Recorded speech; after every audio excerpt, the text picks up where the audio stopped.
All right, hey everyone, Riley here from becominganelectrician.com. In this video, we're going to be looking at combination circuits. I would highly recommend checking out the previous videos about series and parallel circuits. Series, current is always the same. In parallel, voltage is always the same. And when it comes to a combination circuit, these are also called series parallel circuits. So in other words, we are combining both series and parallel. And the whole trick to finding a combination circuit is we have to break down the circuit into a series circuit, okay? And then the whole goal of that is so that we can find current. Before we move on, here are our Ohm's law and power triangle. And here's a quick recap. So for example, if you want to find voltage, then it would be current times resistance is voltage. If you're wanting to find resistance, then it would be voltage divided by current gives you resistance. So here is an example of a series circuit. We'll just say this is AC and we have 120 volts.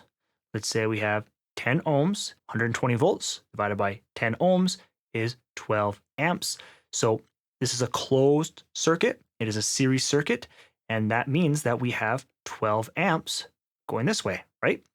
And so that means that 12 amps would drop across here, would drop across here, would drop across here.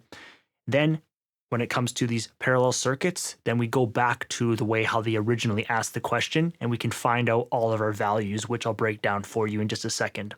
So this one is a series circuit. A parallel circuit, again, just a quick recap. So we have our AC, we're gonna come here, and now on a parallel circuit, you can see that we splice here, and there's no resistor right here. So in other words, here's a resistor, splice on, and it comes here. So if this is 120 volts, that means that right here, we have 120 volts, okay? Continue on, we have 120 volts here as well. And this is how we are really doing things in the real world. This would be like one light bulb, another light bulb. The reason why we do this is because we want each electrical device to get that 120 volts. Imagine in a home, this is a TV, this is a blender, we have a toaster. They all want that 120 volts, okay? But in order to pass schooling, we have to do what they ask and we have to solve this stuff, okay? But in the real world, as real electricians, we are really, for the most part, just using parallel. Now, in order to solve a combination circuit, so for example, this is what a test would look like. They might put a resistor right here. So before, what happens is, again, 120 volts is here, there's no difference in potential anywhere. We splice on, that means that 120 volts is continuing on everywhere because there's no resistor. As soon as you start putting a resistor in line, now you have a voltage drop, which means that this will no longer be 120 volts, and same with that. To solve for a combination circuit, what we have to do is break down the circuit into a series circuit. So what we have to do is we have to add these two parallel resistors. In other words, we're going to remove them by adding them together, and we are given one resistor now. If we redraw this, because many times you're going to have to redraw the circuit, it would look like this: resistor, and then we have a resistor. So we only have two resistors. And then now what the goal here is you want to find, so if we have 120 volts, we know that, you want to find your total amperage, because in a series circuit, current is always the same. So then your current here, you know the value, you would know the value, okay? So let's just draw. We have one resistor, okay? This is in series. We're gonna splice on here. We're gonna have a resistor right here. Come back down. We're gonna have a resistor right here. We're gonna continue on. We will have another resistor down here, and we'll have another resistor over here. We will have one more resistor in series. Now, on your test, there is two ways that the teacher can be throwing a combination circuit at you. They can be saying, R1 is a value of, let's say, 5 ohms. And then what you have to do is you have to figure out all the resistance. That's going to give you your total resistance right here. And then you can find your total amperage. The whole goal here of what we're trying to do is we're trying to make it like this, come down. All right. As you can see, we are combining this one, we are combining this one, and then this is a series circuit, and our current will all be the same. So here is R1. It is 5 ohms. R2, 8.3333 ohms. R3, 25 ohms. R4, 5 ohms. R5, 5 ohms. And then we have R6, 1.25 ohms. All right, so we have to add these up in parallel to create a single resistor, and same here. We have to add these up to create a single resistor. So this is what it would look like, okay? So we have one resistor here, and we know its value. It is 5 ohms. Okay, we come here. We don't know the value of this one yet. We don't know the value of that one. And then this one right here, we do know. So this one right here, if we draw our T, it is 1.25 ohms.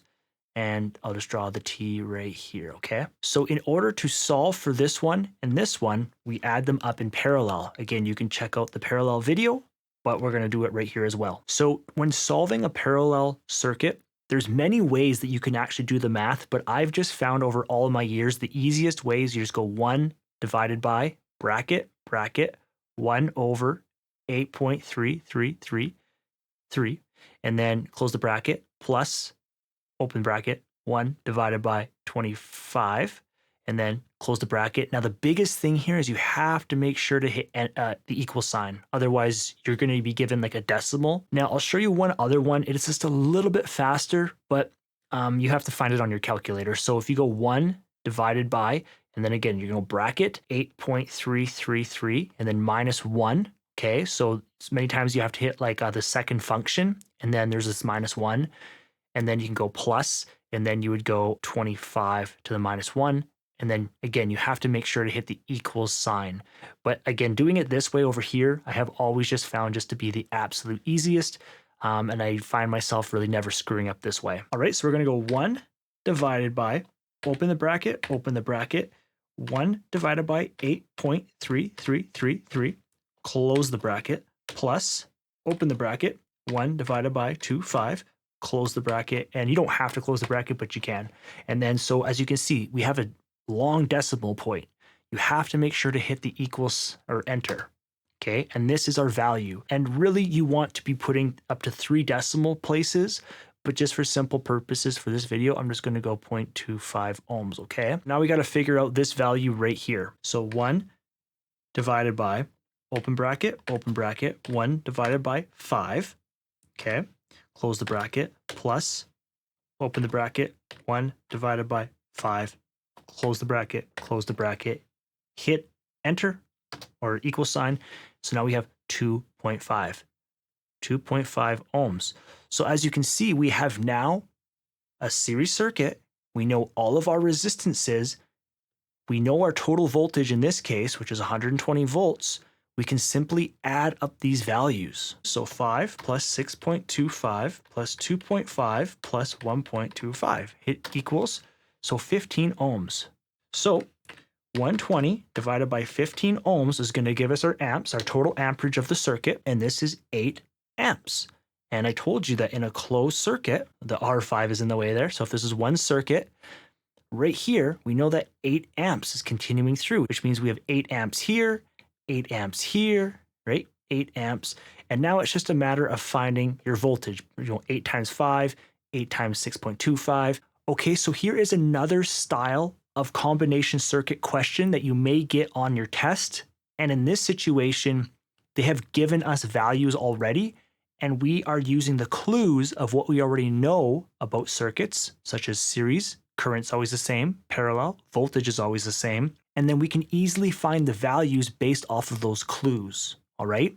In the previous style of question, we were trying to figure out total resistance to find total resistance of the circuit. So for example, it would look something like this, right? We had a resistor, resistor, resistor, and then resistor, right?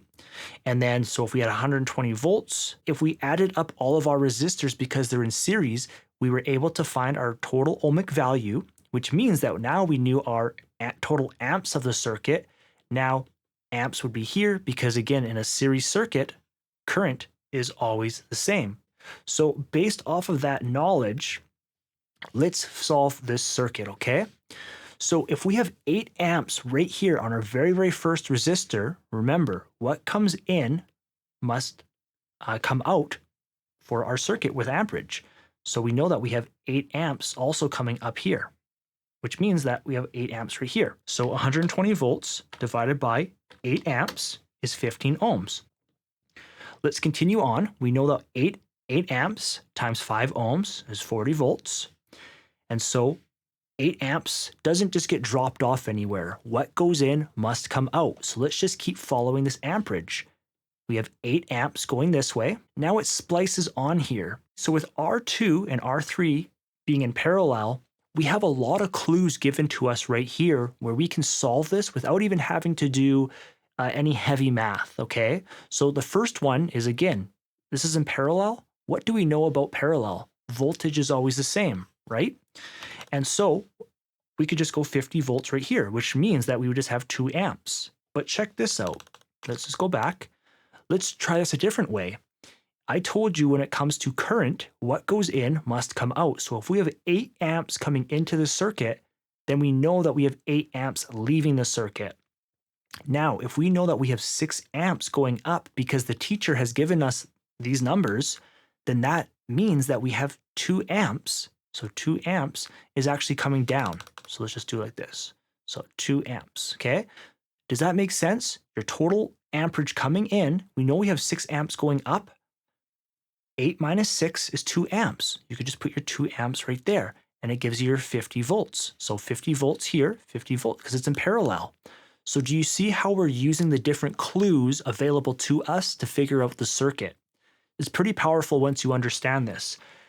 Let's open up the calculator here, and let's figure out R2. So we are going to go 50 divided by 6, 8.333 ohms, okay? Again, usually 3 decimal places will give you the right answer on your test, okay? I believe it's 3 decimal.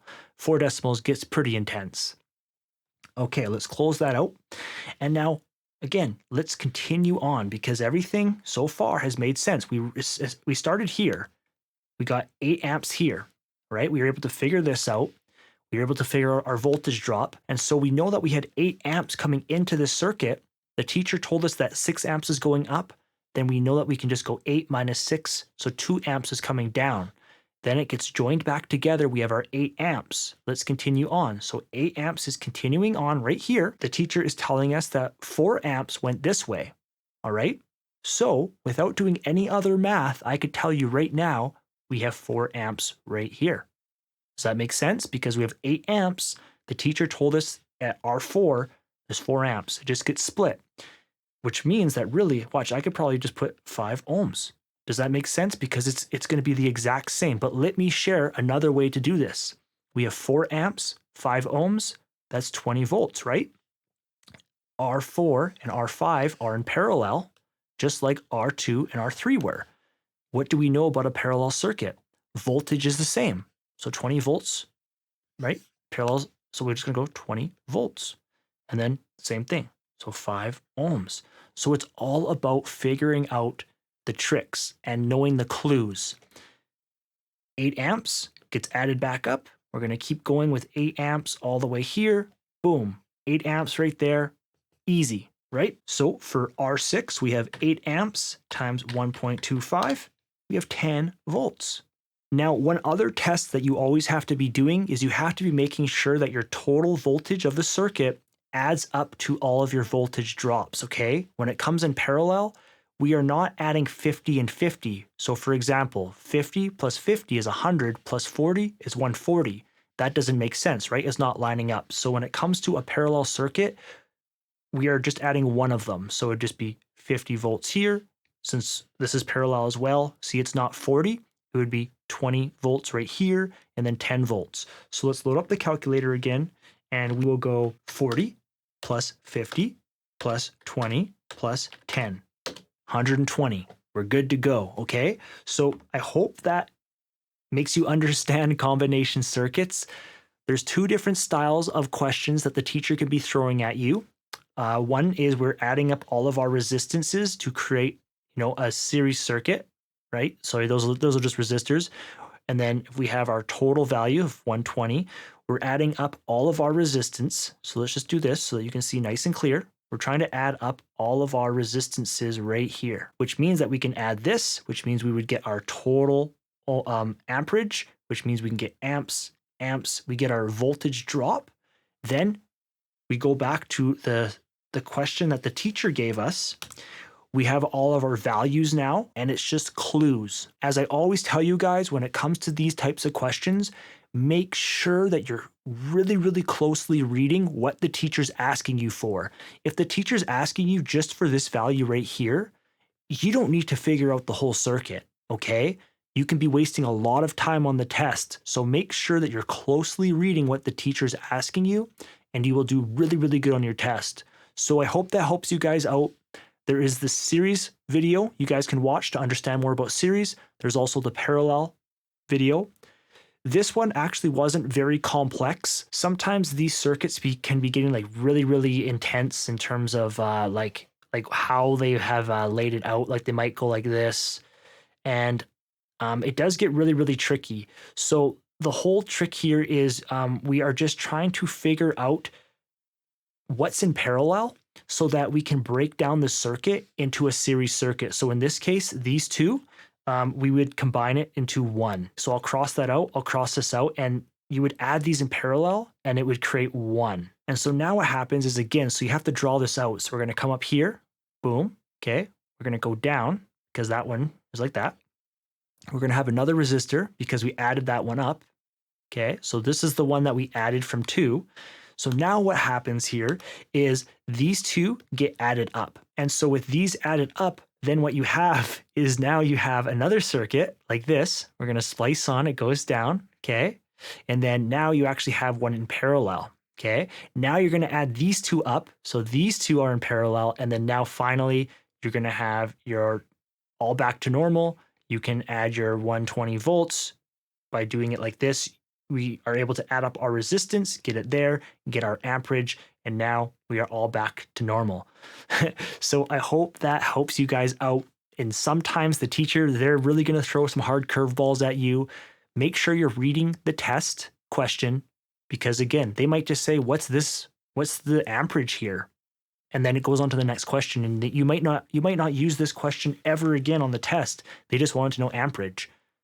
So leave comments below if you have questions. I hope this helps you out. I try to cover this from all angles for the most part.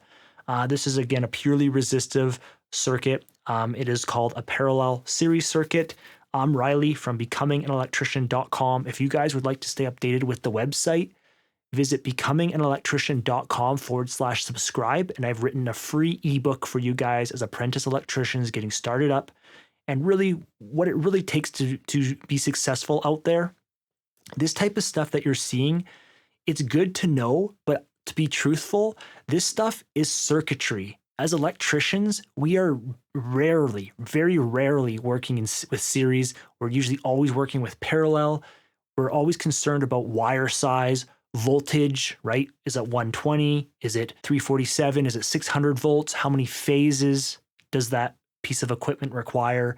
And so one thing I just want to say for the schooling, this stuff really doesn't help us too much as electricians. It's interesting to know, but they spend a lot of time.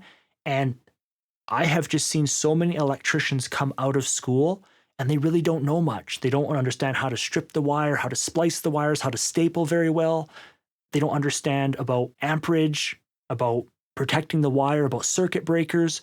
So it's almost like there's a cross between electrical engineering and electricians, but electricians really need to learn about electrical in the real world and not really worry so much about the electrical engineering, because what happens is the engineer creates the prints for the electricians. The electricians look at the prints and they are just following the prints.